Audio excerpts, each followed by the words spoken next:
افتخار بھائی سے ذرا آگے کریں.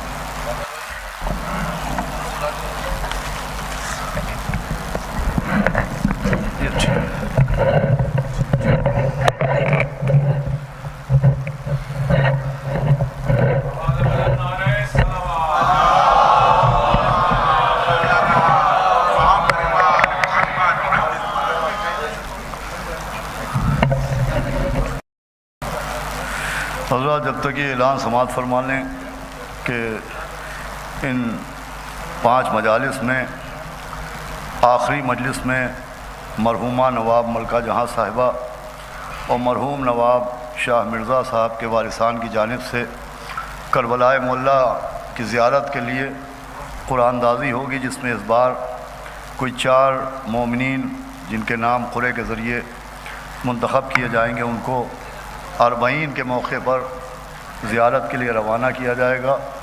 اسٹال باہر لگا ہوا ہے جہاں سے آپ قرعے حاصل کر سکتے ہیں، اور یہ گزارش ہے کہ یہ قرعے وہی حضرات نے جن کے پاسپورٹ تیار ہوں، اس لیے کہ چونکہ 40 ہی کی زیارات کے اوپر زائرین کو جانا ہے، لہٰذا وہی افراد حاصل کریں جن کے پاس پاسپورٹ ہے. اور باہر روزانہ قرآن اندازی ہوگی، تو ایک مرتبہ سورہ الحمد و سورہ اخلاص پڑھ کے ان مرحومین کی ارواح کو ایصال ثواب کر دیں. طاہر علی ابن زاہد علی، اقتدار حیدر ابن طاہر علی، انصار حیدر ابن طاہر علی، شہناز فاطمہ بنت جمیل احمد، اسیمہ شفیق بنت شفیق احمد، عزیز فاطمہ بنت عبدالحمید، اور مولانا یوسف صاحب جن کا ابھی ایام اعضاء میں انتقال ہوا ہے، قاری یوسف صاحب کی روح کو بھی ایصال ثواب کر دیں. اللہ صلی اللہ علیہ وسلم. بسم اللہ الرحمن الرحیم. ایاک نعبد و ایاک نستعین غیر المغضوب علیہم ولا الضالین. اللہم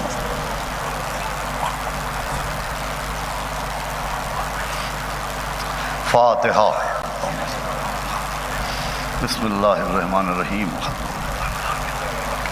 ایاک نعبد و ایاک نستعین صراط الذین انعمت علیہم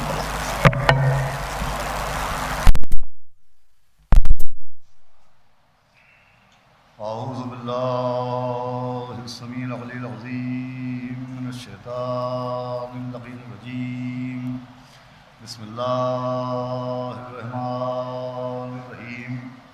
الحمدللہ رب العالمین، الصلاۃ والسلام علی سیدنا و نبینا و شفیعنا طبیب قلوبنا مولانا مقتدانا بالقاسم محمد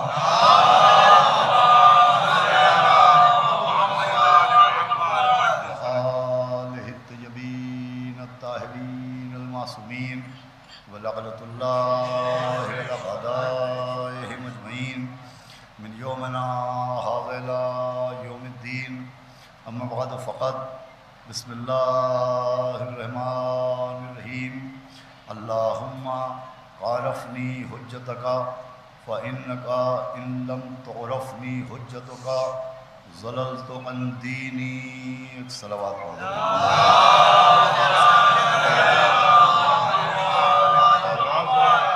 رہی ہے، تھوڑا سا کم کروا دیتے، بہت گونج رہی ہے. صلوات پڑھیں محمد والے.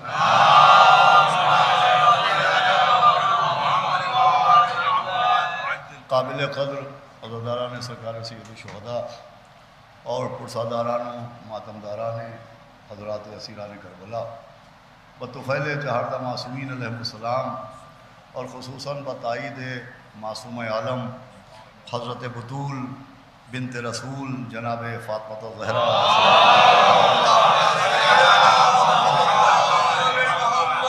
بحمداللہ حسینی اکادمی کی جانب سے منعقدہ اس 5 مجالس کو ہوتے ہوئے 30 برس ہو چکے ہیں. اس 5 کا آغاز افضل محل سے جناب عامر رضوی صاحب کی جانب سے منعقد 5 مجالس سے ہوا، اور آج 2026 میں یہ 30واں برس ہے، اور مسلسل آپ کے سامنے کسی مختلف عنوان کے تحت گفتگو کرنے کا شرف حاصل کرتا رہا ہوں.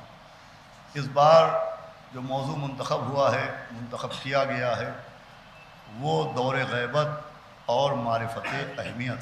معرفت اس غیبت کے دور میں معرفت کی اہمیت کیا ہے، معرفت کی ضرورت کیا ہے، اس پہ گفتگو کرنے کے لیے میں نے ایک دعائے معرفت کے فقرے آخر کی تلاوت کرنے کا شرف حاصل کیا۔ وہ افراد جو عبادات کے ساتھ ساتھ دعاؤں کی تلاوت بھی کرتے ہیں، وہ حضرات واقف ہیں کہ ایک مختصر سی دعا ہے جسے دعائے معرفت کہتے ہیں، اور دعائے معرفت کا آغاز اللہ سے خود اس کی معرفت کے سوال سے ہوتا ہے کہ اے اللہ تو اپنے نفس کی معرفت عطا فرما۔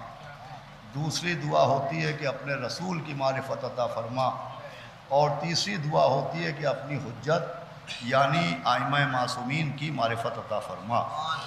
اب اس دعائے معرفت میں جو یہ آخری فقرہ ہے، اس فقرے کے ذریعے معرفت کی اہمیت یوں سمجھائی جا رہی ہے کہ ابتدا میں جب معرفت توحید کی دعا ہوتی ہے تو معرفت توحید کی دعا کے بعد یہ بھائی تھوڑا سا لاؤڈ اسپیکر، اتنا زیادہ آواز ہے اس کی کہ اپنی آواز سمجھنے میں مشکل ہو رہی ہے۔ صلوات بھیجے محمد والے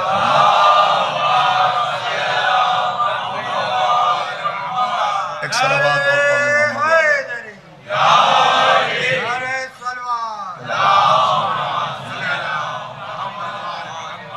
بہت خاص موضوع ہے کہ ابتدا ہوتی ہے اللہ اپنی معرفت عطا فرما، اس لیے کہ اگر مجھے تیری معرفت نہیں ہوئی تو تیرے رسول کی معرفت نہیں ہوئی۔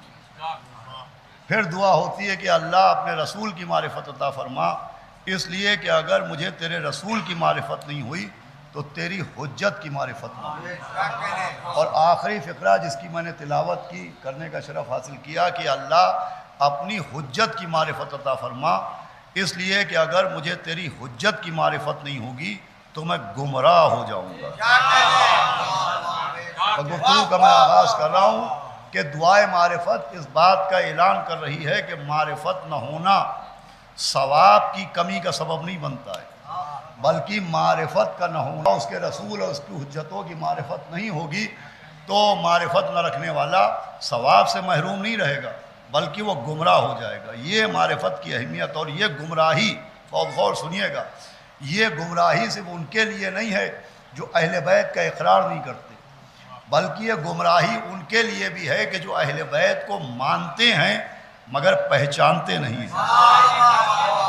12 اماموں کو امام مانتے ہیں، پہچانتے نہیں ہیں۔ اللہ کی 12 حجتوں کو مانتے ہیں مگر پہچانتے نہیں ہیں۔ اور پھر دور غیبت اور اہمیت معرفت، یہ دعائے معرفت اس لیے بھی اہم ہے کہ جب ہمارے آپ کے چھٹے امام جعفر صادق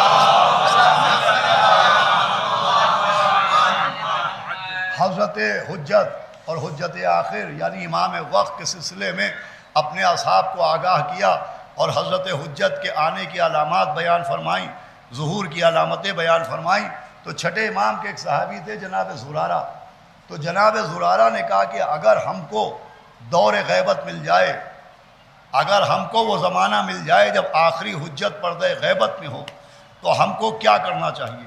تو امام نے فرمایا کہ اگر تمہیں دور غیبت مل جائے تو تمہیں ان کی معرفت کی کوشش کرنا چاہیے۔ صلوات بھیجے محمد والے احمد۔ سنیے گا، بہت اہم موضوع ہے۔ امام نے فرمایا کہ اگر تمہیں دور غیبت ملے تو آخری امام، آخری حجت، حجت اللہ، حجت آخر کی معرفت حاصل کرنے کی کوشش کرنا چاہیے، تمہیں پہچاننے کی کوشش کرنا چاہیے۔ اب دیکھیں دور غیبت میں ہم حضرت کا مشاہدہ کر نہیں سکتے، ہم ان کی صورت دیکھ نہیں سکتے، ہماری بصارت کا طائر ان تک پہنچ نہیں سکتا، تو اب ان کو پہچاننے کے لیے جب ان کی صورت ہمارے سامنے نہیں ہے تو ان کی صفتوں کو پہچاننا ضروری ہے۔ اس لیے کہ یہ دور غیبت امتحان کا دور ہے۔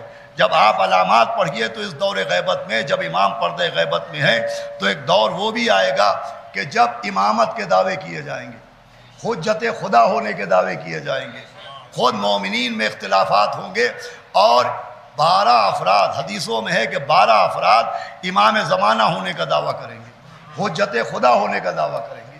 تو اب ایسے عالم میں کہ جب امام پردہ غیبت میں ہے، حجت پردہ غیبت میں ہے، اور کوئی دعوی امامت کرے تو جب تک ہمیں ان کی صفتوں کا علم نہیں ہوگا ہم سمجھ ہی نہیں پائیں گے کہ اصلی دعویٰ کون سا ہے اور نقلی دعویٰ کون سا ہے۔ صلوات بھیجے محمد و آل محمد۔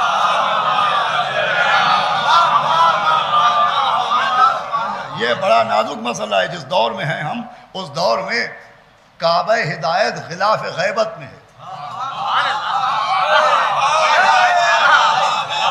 کعبہ ہدایت خلاف غیبت میں ہے، آفتاب ہدایت ابر غیبت میں ہے۔ تو ہمارا فریضہ ہے دور غیبت میں کہ ہم اللہ کی حجتوں کی معرفت حاصل کریں۔ اور میں نے عرض کیا کہ یہ غیروں کی بات نہیں ہے کہ جو نہیں مانتے اہل بیت کو، اگر وہ اہل بیت کو نہیں پہچانتے تو گمراہ ہوں گے۔ یہ ان کے لیے ہے جو اہل بیت کو مانتے ہم آپ، یہ ہماری آپ کی بات ہو رہی ہے۔ اور اس کی بڑی بیان دلیل یہ ہے کہ اصول کافی جو لگ بھگ 1100 برس پرانی کتاب ہے، اس میں شیخ کلینی علیہ الرحمہ نے مختلف عنوانات کے تحت مختلف ابواب قائم کیے ہیں۔ اس میں پہلا باب ہے کتاب العقل، دوسرا باب ہے کتاب توحید، اور تیسرا باب ہے کتاب حجت۔ اور جو فرمان ہیں آپ جس میں اللہ کی حجتوں کی پہچان، اللہ کی حجتوں کی علامات، اللہ کے حجتوں کے معجزات، اللہ کی حجتوں کے اختیارات بیان ہوئے۔ چنانچہ اس میں پھر امام جعفر صادق علیہ السلام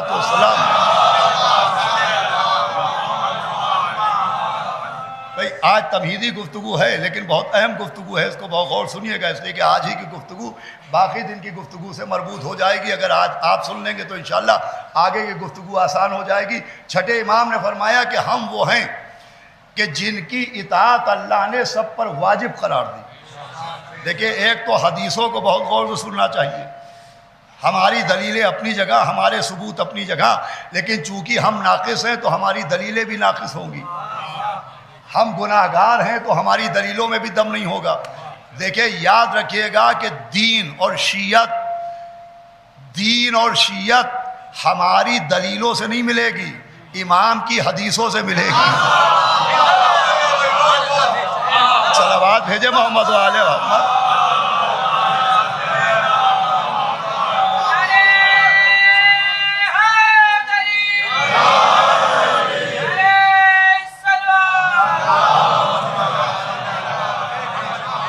ہم اپنی عقیدت میں، اپنی محبت میں اپنے مولا کے لیے دلیلیں پیش کرتے، وہ قبول کر لے تو ان کا احسان ہے، ورنہ ہماری دلیلیں کیا، ہمارے ثبوت کیا؟ اصل دلیل امام کی حدیث سے ملے گی۔ امام فرما رہے ہیں کہ سنو، ہم وہ ہیں کہ جن کی اطاعت اللہ نے سب پر واجب کی ہے، اور پھر فرمایا کہ ہماری معرفت سے کسی کو آزاد نہیں چھوڑا گیا ہے، کسی کو معذور نہیں کیا گیا ہے۔ پھر امام نے فرمایا کہ وہ شخص جو ہمارا اقرار کرتا ہے، وہ شخص جو ہمارا اقرار کرتا ہے مگر عرفان نہیں رکھتا، وہ بھی گمراہ ہو جائے گا۔ تو جو فرمانے آپ امام نے کیا فرمایا کہ وہ شخص جو ہمارا اقرار کرتا ہے، یہ ان کی بات نہیں ہو رہی جو کہتے ہیں اہل بیت کو نہیں مانتے۔ امام فرما رہے وہ جو ہمیں مانتا ہے لیکن اگر ہمیں پہچانتا نہیں ہے تو وہ بھی گمراہ ہو جائے گا۔ صلوات بھیجے محمد و آل محمد۔ عزیزو یہ ہے تاکید معرفت کہ معرفت حاصل کرو۔ معرفت کی تاکید کی ہے، انہی معصومین نے معرفت کی تعلیم بھی دی ہے، انہی معصومین نے معرفت کے طریقے ہی بتائیں۔ چنانچہ یہی امام تشریف فرمائیں، اور امام کے ایک صحابی تھے جناب ہشام، جو بہترین مناظر تھے، آل محمد کی طرف سے بحث کرتے تھے، دشمنوں کی دلیلوں کو رد کرتے تھے۔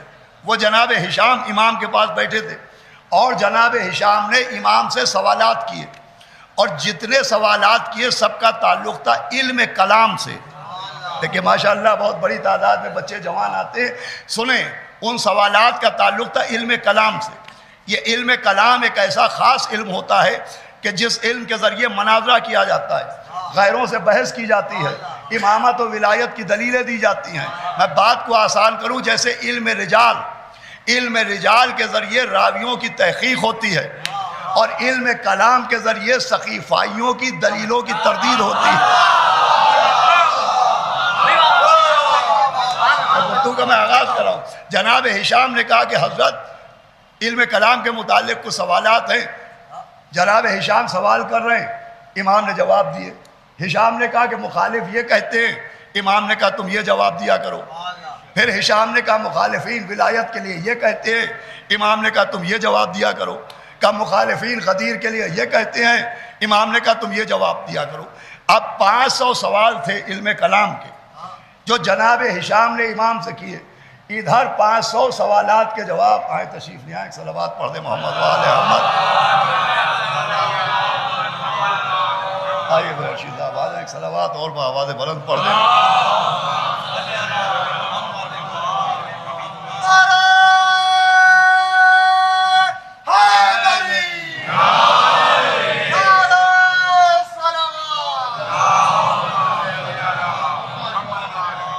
جناب ہشام نے 500 سوالات کیے علم کلام کے۔ اب جب 500 سوالوں کے جواب مل گئے تو مارے خوشی کے جناب ہشام کا چہرہ چمکنے لگا۔ جب ان کا ظرف علم امام سے لبریز ہو گیا تو جناب ہشام نے کہا واہ میرے مولا قربان جاؤں آپ پر۔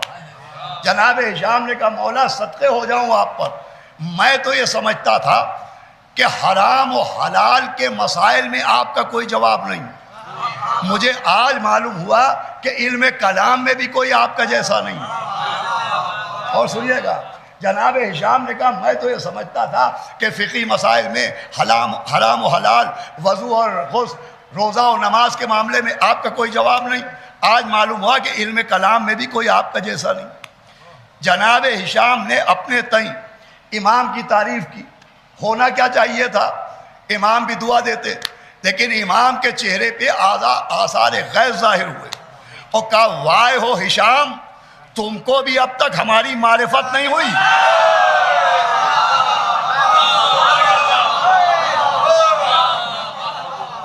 کہا وائے ہو ہشام، تم کو بھی اب تک ہماری معرفت نہیں ہوئی، تم یہ کیا کہہ رہے ہو کہ تمہیں آج پتا چلا کہ علم کلام میں بھی ہمارا جیسا کوئی نہیں۔ اب سنیے گا، امام نے فرمایا کہ سنو ہشام، اللہ کسی ایسے کو اپنی حجت بناتا ہی نہیں جو بندوں کی ضرورتیں پوری نہ کر پائے۔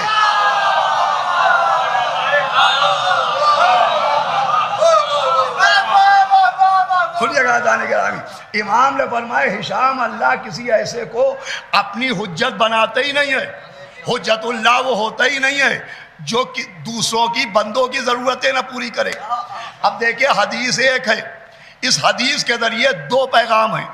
ایک پیغام ان کو دیا جو اشعار کے ذریعے اماموں کی تعریف کرتے ہیں، ہماری طرح ذاکری کر کے اماموں کی مزاح کرتے ہیں۔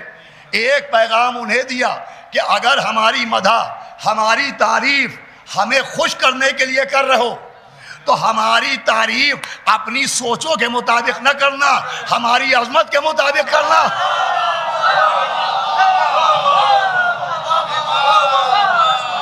ہماری تعریف وہ نہ کرنا جو تم سمجھے ہو، وہ کرنا جو ہم نے سمجھایا ہے۔ صلوات بھیجے محمد و آل محمد۔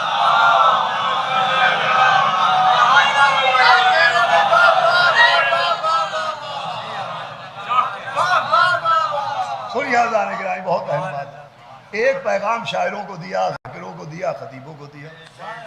ایک پیغام امام نے اس حدیث کے ذریعے ان کو دیا جو 12 اماموں کو امام بھی مانتے ہیں، اللہ کی حجت بھی مانتے ہیں، معصوم بھی مانتے ہیں، راسخون فی العلم بھی مانتے ہیں، مگر ان کا نظریہ یہ ہے کہ امام وسیلہ دعا ہوتا ہے، امام دعا کا وسیلہ ہوتا ہے، امام حاجتیں پوری نہیں کر سکتا، امام معاذ اللہ صرف دعاؤں کا وسیلہ ہے، وہ عطا نہیں کر سکتا۔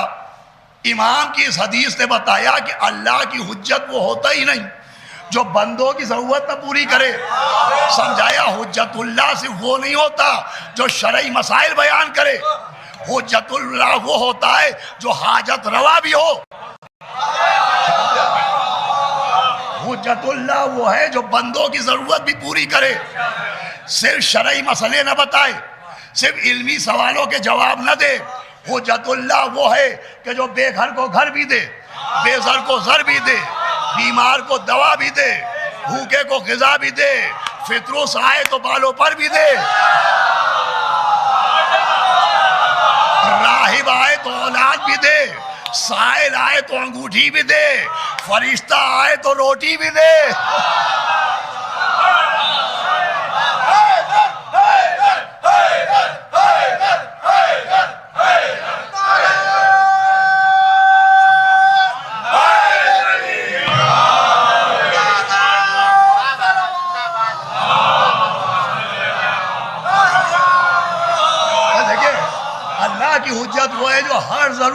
پوری کرے, ہر ایک کی ضرورت پوری کرے.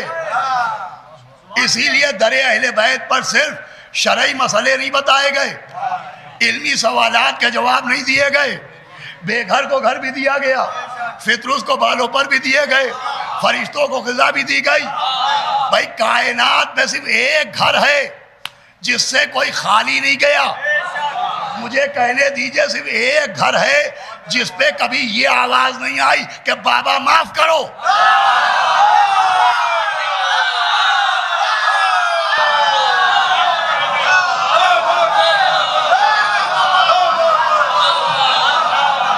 بابا کا لانا, بابا معاف کرو.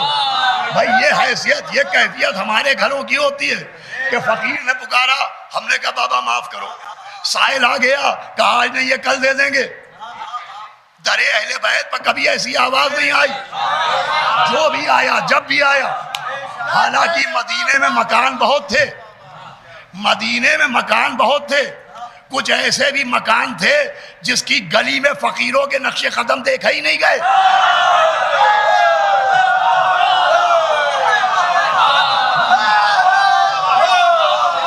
ایسے بھی مکان تھے جس کا دروازہ سائل نے کبھی کھٹکھٹایا ہی نہیں, کبھی اس اپنا ہاتھ سوال کے لیے پھیلایا ہی نہیں. بھائی فقیر بھی جانتے تھے بھیک فقیروں کیا نہیں ملے گی, جناب امیر کیا ملے گی.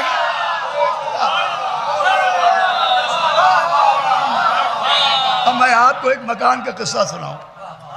مدینے کا ایک مکان تھا, دھوکے سے ایکسیڈنٹل ایک فقیر پہنچ گیا, اس نے دروازہ کھٹکھٹایا اور ہاتھ پھیلایا. یہ تاریخی واقعہ ہے. تو صاحب مکان نے کہا کہاں مانگنے چلے آئے, جاؤ اور قرآن پڑھو. یہ قرآن کو کافی کہنے والے صاحب تھے. کہا جاؤ قرآن پڑھو. سائل پچھتاتا ہوا واپس گیا. مہینہ بھر گزر گیا. پھر سائل صاحب خانہ سے ملا. تو صاحب خانہ نے کہا بھئی ایک بار تم آئے تھے ہمارے کیا, اس کے بعد آئے نہیں. اب جواب سنیے گا.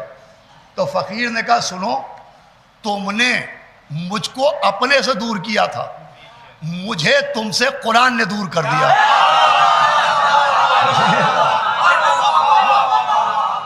مجھے تم سے قرآن نے دور کر دیا. کیا مطلب؟ کہ تمہیں نے تو کہا تھا جاؤ قرآن پڑھو. جب میں نے قرآن پڑھا تو قرآن کہہ رہا ہے رزقکم فی السماء, کہ تمہارا رزق آسمان میں ہے. مجھے معلوم ہو گیا رزق آسمان میں ہے تو تمہارے مکان پر کیوں آؤں. یہ کون ہے جو زمین پر بھیک مانگتا ہے؟ اسے علم ہو گیا کہ رزق آسمان پہ ہے, لہذا وہ کسی کے مکان پر نہیں گیا, اس کے مکان پر نہیں آیا. مگر اسے کیا کیجئے کہ رزق آسمان پہ ہے, مگر جس آسمان پر رزق ہے اس آسمان کے فرشتے زہرا کے مکان پر کھڑے ہیں.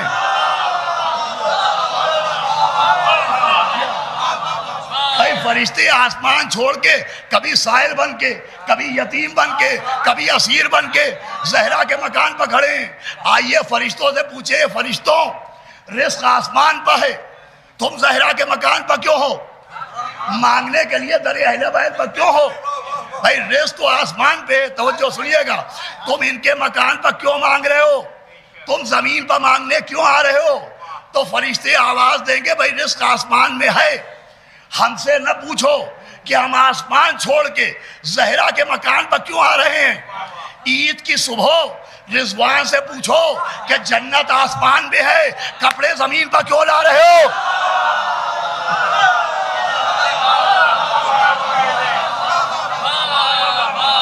بھائی جنت ہے آسمان پر, لباس جنت زمین پر کیوں لا رہے ہو؟ تو رضوان کہے گا جنت آسمان میں ہے مگر پہننے والے تو زہرا کے مکان میں ہے. تو عزیزو جیسے جنت آسمان میں ہے مگر لباس جنت پہننے والے زہرا کے مکان میں ہیں, ویسے رزق آسمان میں ہے مگر بانٹنے والے زہرا کے.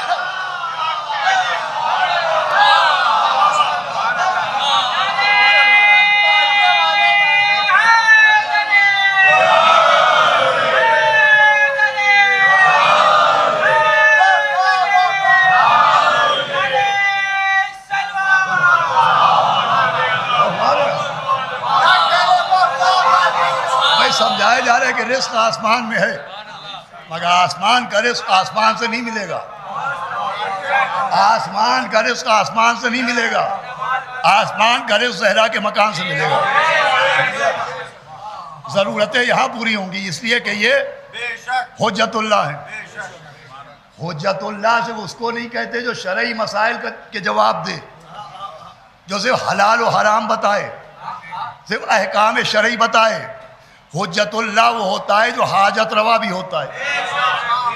اس کی بیان دلیل یہ ہے کہ اگر حجت اللہ حاجت روا نہ ہوتا تو مولا علی کا لقب مرتضیٰ ہوتا، امام حسن کا لقب مجتبیٰ ہوتا، مولا حسین کا لقب سید الشہداء ہوتا، چوتھے امام کا لقب زین اللواء ہوتا، پانچویں امام کا لقب باقر النبیین ہوتا، چھٹے امام کا لقب صادق ہوتا۔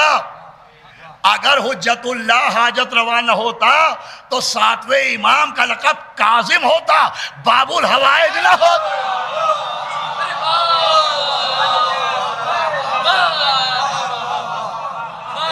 صلوات پڑھ دے محمد والے محمد۔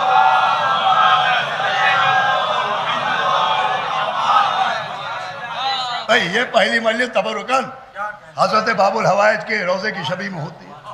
ساتویں امام کا لقب ہے باب الحوائج، حاجتوں کا دروازہ۔ یہ اسی خاندان کا شرف ہے کہ کہیں باب الحوائج کاظمین کی زمین پر نظر آ رہا ہے، کہیں باب الحوائج علی کی گود میں نظر آ رہا ہے۔ ساتویں امام کا لقب ہے باب الحوائج۔ اب سنیے گا، آخری منزل ہے، اور یہ خالی شیعہ نہیں مانتے ہیں۔ ابن حجر مکی جیسے عالم نے لکھا کہ ساتویں امام باب الحوائج ہے۔ امام شافعی نے لکھا کہ ساتویں امام باب الحوائج۔ باب الحوائج کا مطلب جہاں حاجتیں ضرورتیں پوری ہوتی ہیں۔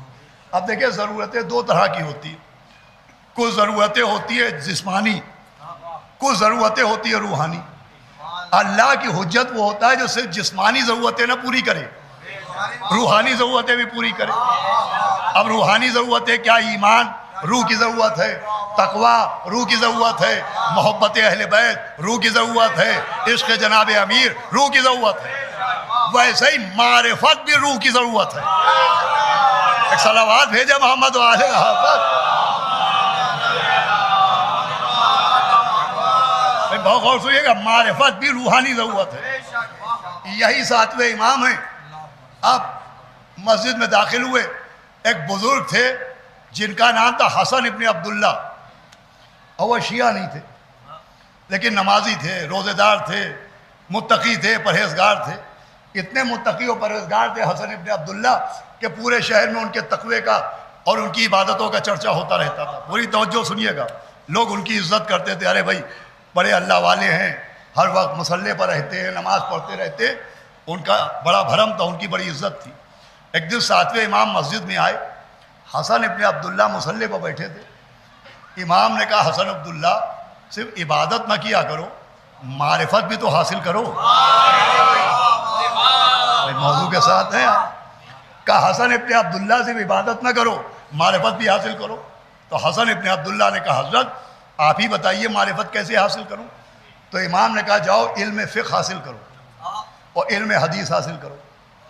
اب حسن ابن عبداللہ پورے دن شہر میں اس مولوی صاحب کے یہاں، ان عالم کے یہاں، ان مولانا کے یہاں جا رہے ہیں۔ یہ بھی معرفت کی کمی تھی کہ علم لینے در بدر جا رہے ہیں، شہر علم کے دروازے پر نہیں آ۔ تھکے تو نہیں آپ؟ آخر میں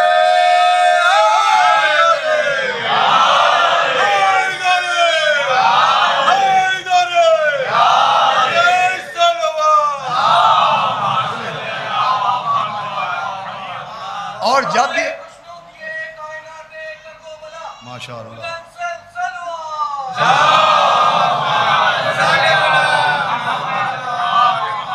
اور حسن ابن عبداللہ جب بھی کوئی حدیث لاتے تھے غیروں سے، امام کہتے تھے مجہول ہے، یہ ضعیف ہے، یہ ساقط ہے۔ اب حسن ابن عبداللہ حدیثیں ڈھونڈتے ڈھونڈتے کافی دن ہو گئے، بھی آخر جھنجلا کے کہا کہ فرزند رسول آپ مجھ سے کہتے ہیں معرفت حاصل کرو، معرفت حاصل کرو، میں اتنی کوشش کر رہا ہوں، اب آپ کو اللہ کا واسطہ جب آپ نے حکم معرفت دیا ہے تو آپ ہی معرفت بھی دیجئے۔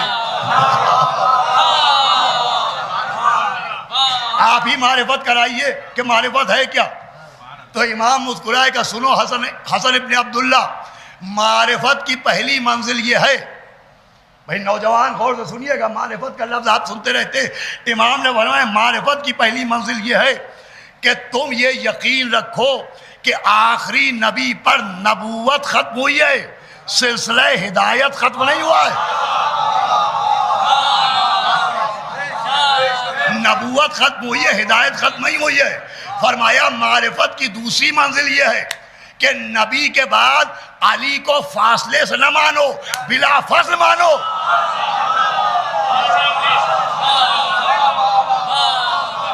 معرفت کی دوسری منزل یہ ہے کہ مولا علی کو نبی کے بعد بلا فصل مانو کہ وہ اللہ کی حجت ہے. مولا علی کے بعد حسن اللہ کی حجت ہے، ان کے بعد امام حسین اللہ کی حجت ہے، ان کے بعد امام زین اللبا اللہ کی حجت ہے، ان کے بعد امام محمد باقر اللہ کی حجت ہے، ان کے بعد امام جعفر صادق اللہ کی حجت ہے.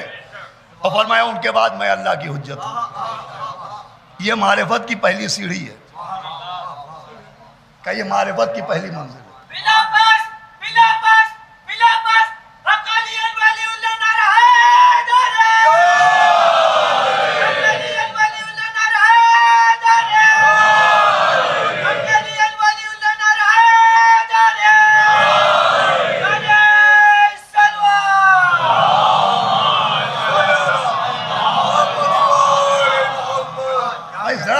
فرمائیے گا، بہت اہم نتیجے سے پہنچا رہا ہوں. امام نے فرمایا میں اللہ کی حجت ہوں، ساتویں حجت میں ہوں. تو حسن ابن عبداللہ نے کہا کیا دلیل ہے کہ آپ اللہ کی حجت ہیں؟ میں کیسے مان لوں کہ آپ اللہ کی حجت ہیں؟ دلیل کیا ہے کہ آپ اللہ کی حجت ہیں؟ تو امام نے کہا دلیل چاہتے ہو؟ تو کہا ہاں. کہو مسجد کے کونے پہ ایک پیڑ ہے، شجر ہے، درخت ہے، دیکھ رہے ہو؟ کہا حضرت دیکھ رہا ہوں. کہا دلیل چاہتے ہو کہ میں اللہ کی حجت ہوں؟ تو اس درخت سے جا کے چپکے سے کہو کہ تمہیں اللہ کی حجت بلا رہا ہے.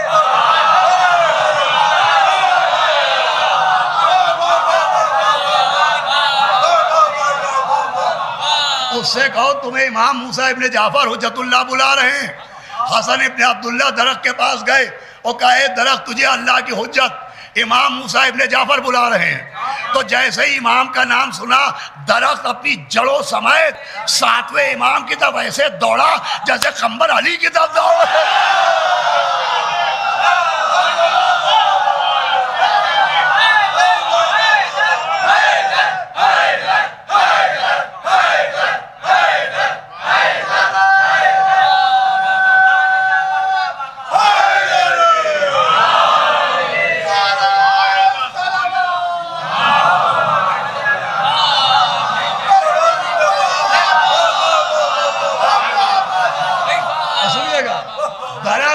جڑوں سمیت حضرت کے اوپر امام کے پاس آیا، سلام کا جواب آیا. امام نے کہا واپس چلا جا. درخت واپس چلا گیا. درخت نے حجت اللہ کو ہی پہچنوایا اور اپنے کو ہی پہچنوایا کہ درخت ہے مگر امام کے کہنے پر آ گیا. کوئی احد کا کمبخت نہیں ہے.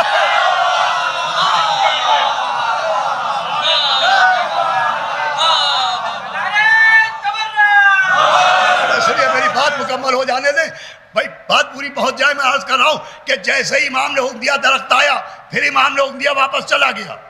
حسن عبداللہ اسی وقت ایمان لائے کہ میں گواہی دیتا ہوں کہ آپ اللہ کی حجت ہیں. اب امام نے حجت اللہ ہونے کے لیے دلیل کسے بنایا؟ آیتیں نہیں سنائیں، روایتیں نہیں سنائیں، حدیثیں نہیں سنائیں، اپنا اختیار دکھایا اور سمجھایا اللہ کی حجت کو پہچاننا ہو تو صرف یہ نہ دیکھنا کہ علم ہے کہ نہیں، یہ دیکھنا اس کے پاس قدرت ہے کہ نہیں.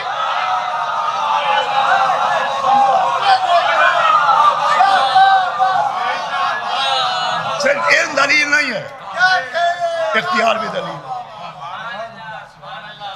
ذہن میں رکھیے گا، بہت اہم بات ہے. درخت کو حکم دیا وہ آ گیا. یہ تھی روحانی ضرورت امام نے پوری کی. ایک گزرے علی طالقانی، ساتویں امام کے ایک بہت چاہنے والے تھے علی طالقانی. ان کے ساتھ ایک قصہ ہوا تھا اور وہ قصہ بہت مشہور ہوا تھا. ہارون تک نے پوچھا تھا اے علی طالقانی ایک بات تمہارے لیے مشہور ہے، میں خود تم سے تصدیق چاہتا ہوں کہ لوگ تمہارے بارے میں کہتے ہیں یہ بات صحیح ہے کہ غلط ہے۔ تو علی طالقانی نے کہا کیا بات؟ کہا ہم نے سنا ہے کہ تم چین گئے تھے اور تمہاری کشتی سیلاب میں بہہ گئی تھی، تم ایک صحرا پہ پہنچے تھے اور تمہیں 7ویں امام نے بادل پر بٹھا کے شہر میں بھجوایا۔ صلوات بھیجے محمد و آل محمد۔ اور سنیے علی طالقانی سے ہارون نے کہا یہ بات سچ ہے کہ جھوٹ ہے؟ تو علی طالقانی نے کہا کہ جیسا مجھے یہ یقین ہے کہ قرآن اللہ کی کتاب ہے، ویسے ہی مجھے اس معجزے پہ یقین ہے۔ تو کہا ہوا کیا تھا؟ کہ میں چین گیا تھا کشتی پہ بیٹھ کے، طوفان آیا، میری کشتی ٹوٹ گئی، میں ساحل پر پہنچا، 2 عجیب سے جانور لڑ رہے تھے، میں ان کو دیکھنے میں ہوا، وہ جانور بھاگے، میں ان کے پیچھے چلا، وہ غائب ہو گئے۔ ایک غار پر بڑا سا پرندہ بیٹھا تھا، کہ میں پرندے کو دیکھنے لگا، وہ بھی اڑ گیا۔ کہ اتنے میں غار کے اندر سے تلاوت قرآن کی صدا آئی۔ کہ اب جو میں پہنچا تو غار میں اندھیرا تھا، مگر ایک نورانی شخصیت بیٹھی ہوئی تھی جس کے نور سے پورا ماحول منور تھا۔ کہ مجھ پہ خوف طاری ہوا، میں خوفزدہ ہونے لگا۔ آواز آئی علی طالقانی اپنوں کے پاس گھبراتے نہیں ہیں۔ اللہ کہا علی طالقانی انا موسیٰ ابن جعفر انا حجت اللہ علی خلقہی۔ علی طالقانی کہتے حضرت آج آپ کی زیارت ہوئی، آپ ہی 7ویں امام ہیں۔ کہا میں ہی تمہارا 7واں امام ہوں۔ تو کہا حضرت میرے ساتھ بڑی پریشانی آ گئی، کشتی ٹوٹ گئی، میں ساحل پر پہنچا، عجیب سے جانور دیکھے۔ امام نے کہا علی طالقانی کہتے امام نے کہا مجھے نہ بتاؤ، جب کشتی ٹوٹی تب بھی میں دیکھ رہا تھا، جب تم ساحل پر پہنچے تب بھی میں دیکھ رہا تھا، جب تم نے پرندے کو دیکھا تب بھی میں دیکھ رہا تھا، اور اب بھی میں تمہیں دیکھ رہا ہوں۔ علی طالقانی کوئی ضرورت ہے؟ اللہ کی حجت کون ہوتی ہے؟ تو کہا حضرت گھر یاد آ رہا ہے۔ کہا تو بیٹھو۔ اس کے بعد علی طالقانی کہتے کہ امام نے آسمان کی طرف اشارہ کیا اور ایک بادل ایسے آیا جیسے تخت بلقیس فخر سلیمان کے پاس آیا۔ ماشاءاللہ ماحول بن رہا ہے، بن رہا ہے۔ امام نے بادل سے پوچھا کہاں جا رہا ہے؟ بادل نے کہا فلاں شہر جا رہا ہوں۔ علی طالقانی کہتے امام نے پوچھا بادل سے کہ رحمت بن کے جا رہا ہے یا عذاب بن کے؟ تو بادل نے کہا رحمت بن کے جا رہا ہوں۔ کہا چلا جا۔ کہا دوسرا بادل آیا، امام نے پوچھا تو کہاں جا رہا ہے؟ اس نے بتایا فلاں جگہ جا رہا ہوں۔ امام نے کہا تو بھی چلا جا۔ کہا امام نے تیسرے بادل کو پکارا، وہ آیا، اس نے سلام کیا، امام نے جواب سلام دیا۔ امام نے کہا کہاں جا رہے ہو؟ اس نے کہا طالقان جا رہا ہوں، جہاں کے علی طالقانی تھے۔ تو امام نے کہا طالقان جا رہے ہو تو اکیلے نہ جاؤ، میرے ایک چاہنے والے کو بھی لیے جاؤ۔ اور کہا مجھے بادل پر بٹھا کے امام نے اس غار سے طالقان پہنچا دیا۔ اب دیکھیں ایسے واقعات بہت کتابوں میں ہیں، کہیں امام کی اطاعت بادل کر رہا ہے، کہیں امام کی اطاعت درخت کر رہا ہے، کہیں امام کے ہاتھ پر پتھر بول رہا ہے، کہیں امام کے لیے ہوا رکی جا رہی ہے، کہیں امام کے اشارے پر قالین کا شیر زندہ ہوا جا رہا ہے، کہیں امام کے نام پر امام کے بی بی کے کہنے سے دولت زندہ ہوئی جا رہی ہے۔ آپ جانتے ہیں مسئلہ کیا ہے؟ دیکھیں مسئلہ یہ ہے کہ آپ دعائے توسل پڑھتے ہیں، ہاں کہ نہیں؟ جو نہیں پڑھتے وہ سنتے ہیں۔ دعائے توسل میں 14 معصومین سے توسل ہوتا ہے، اور 14 میں 12 کو جب آپ پکارتے ہیں تو یا سیدنا یا مولانا سے پہلے کہتے ہیں یا حجت اللہ علی خلق۔ بھائی ہر امام کو پوری توجہ سنیے گا، ہر امام کو آپ کہتے ہیں یا حجت اللہ علی خلق، اے اللہ کی حجت اللہ کی مخلوق پر۔ 12 امام اللہ کی حجتیں ہیں، انہیں کیا کہا جاتا ہے؟ یا حجت اللہ علی ان سے تو نہیں ہے، علی الجن تو نہیں ہے۔ اب دیکھتا ہوں آپ کا دماغ کہاں تک جڑا ہے۔ علی خلق، یعنی وہ اللہ کی حجت ہیں اللہ کی مخلوق پر، صرف انسانوں پر نہیں، صرف جناتوں پر نہیں، اللہ کی ہر مخلوق پر یہ 12 حجت ہیں۔ اب اللہ کی مخلوق صرف انسان نہیں ہے، جنات نہیں ہے، نباتات بھی اللہ کی مخلوق ہے، ستارہ بھی اللہ کی مخلوق ہے، چاند بھی اللہ کی مخلوق ہے، بادل بھی اللہ کی مخلوق ہے، درخت بھی اللہ کی مخلوق ہے، فرشتہ بھی اللہ کی مخلوق ہے، ملک الموت بھی مخلوق ہے، موت بھی مخلوق ہے۔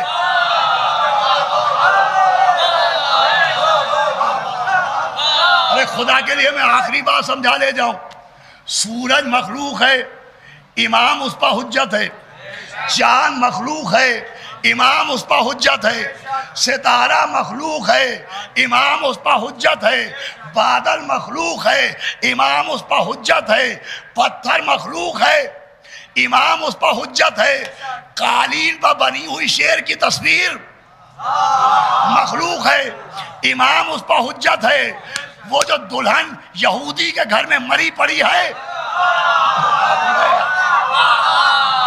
وہ مخلوق ہے، امام اس پر حجت ہے۔ بھائی امام اللہ کی ہر مخلوق پر حجت ہے، تو اب امام کو پہچاننا ہے، اللہ کی حجت کو پہچاننا ہے، تو یوں پہچانیے کہ تاریخ میں دیکھتے جائیے سورج کس کے کہنے سے پلٹ رہا ہے، ستارہ کس کی ڈیوڑی پر اتر رہا ہے، پتھر کس کے ہاتھ پر بول رہا ہے، مردہ کس کے کہنے سے زندہ ہو رہا ہے، قالین کا شیر کس کے کہنے پر برآمد ہو رہا ہے۔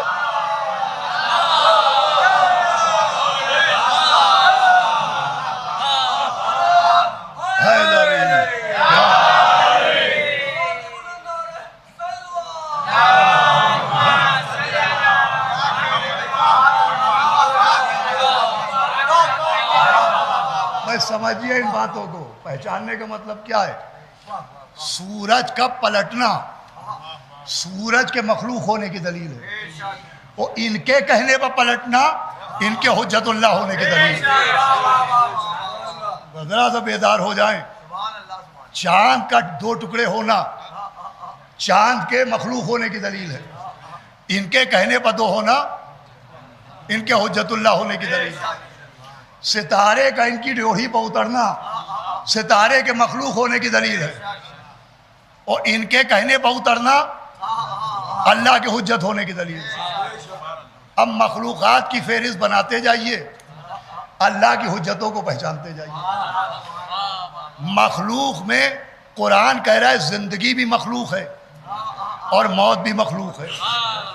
یا علی یہ آخری بات میں سمجھا لے جاؤ، بھائی موت بھی اللہ کی مخلوق ہے، موت بھی اللہ کی مخلوق ہے، اور یہ موت پر بھی اللہ کی حجت ہے۔ تو جب موت اللہ مخلوق ہے اور یہ اللہ کی حجت ہے، تو اب ان کے کہنے سے صرف سورج نہیں پلٹے گا، اگر یہ کہہ دے تو موت کو بھی پلٹنا پڑے گا۔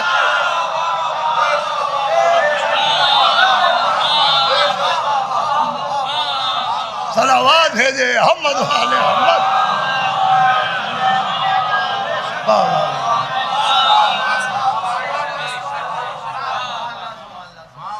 آج کی منزل بہت سخت تھی اور آسان ہو جائے گی انشاءاللہ کل۔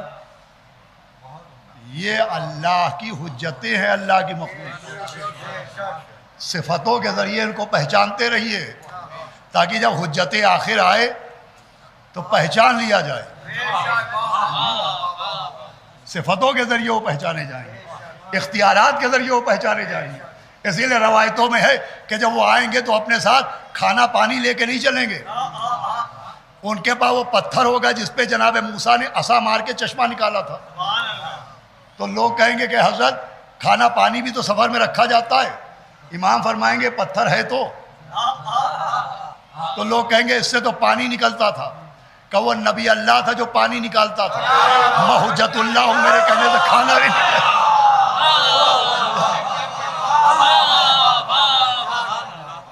اللہ کی ہر مخلوق پر حجت ہے۔ اب یہ جو واقعات کتابوں میں ہیں کہ جانور ان کی اطاعت کر رہے ہیں، سنگریزہ ان کے ہاتھ پر بول رہا ہے، ستارہ ان کی ڈوری پر اتر رہا ہے، یہ واقعات سماعت کی چٹنی نہیں ہے.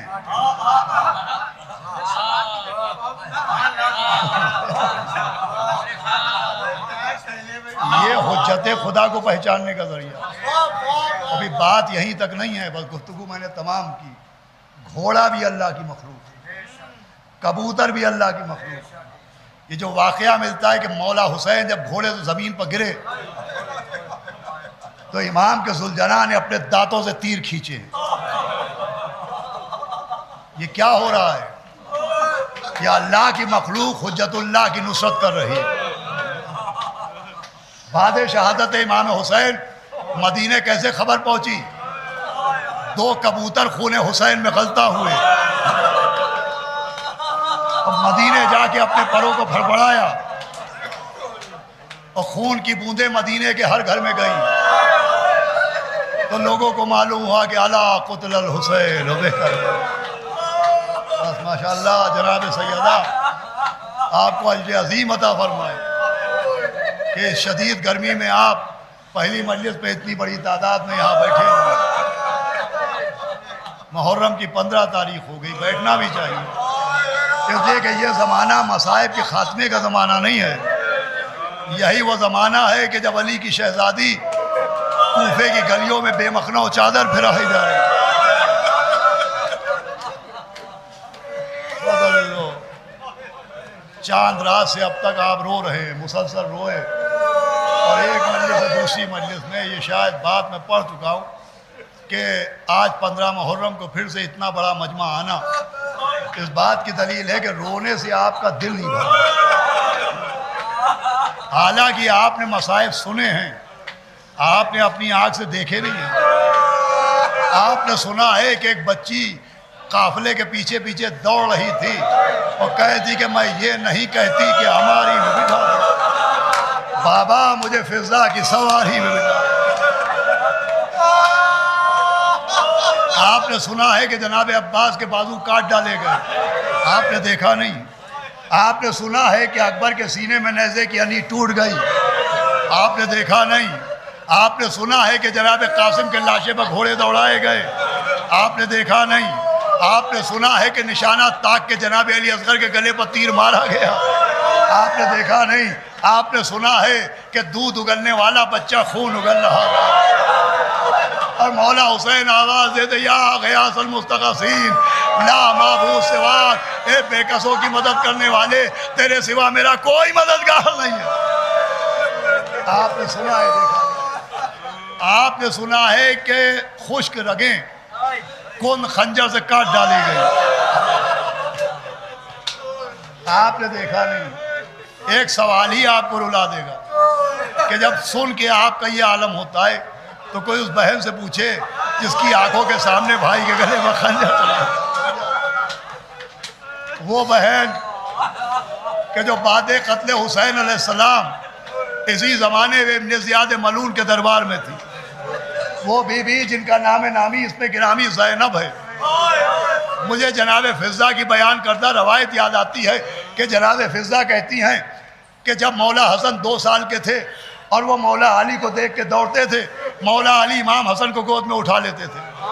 امام حسین 2 برس کے ہوئے، وہ مولا علی کی طرف دوڑتے تھے، مولا علی انہیں گود میں اٹھا لیتے تھے. لیکن جناب فضہ کہتی ہے جب میری شہزادی دنیا میں آئی اور آپ 2 برس کی ہو گئی اور آپ اپنے بابا کی طرف دوڑتی تھی تو مولا علی شہزادی کو گود میں نہیں لیتے تھے، اپنی انگلی ان کے ہاتھوں میں تھما دیتے تھے اور گھر کے اس کونے سے اس کونے تک، اس کونے سے اس کونے تک لاتے تھے. جناب فضہ کہتی ہے ایک دن میں نے پوچھا کہ اے میرے آقا، بیٹوں کو گود میں لیا، بیٹی کو گود میں کیوں نہیں لیتے؟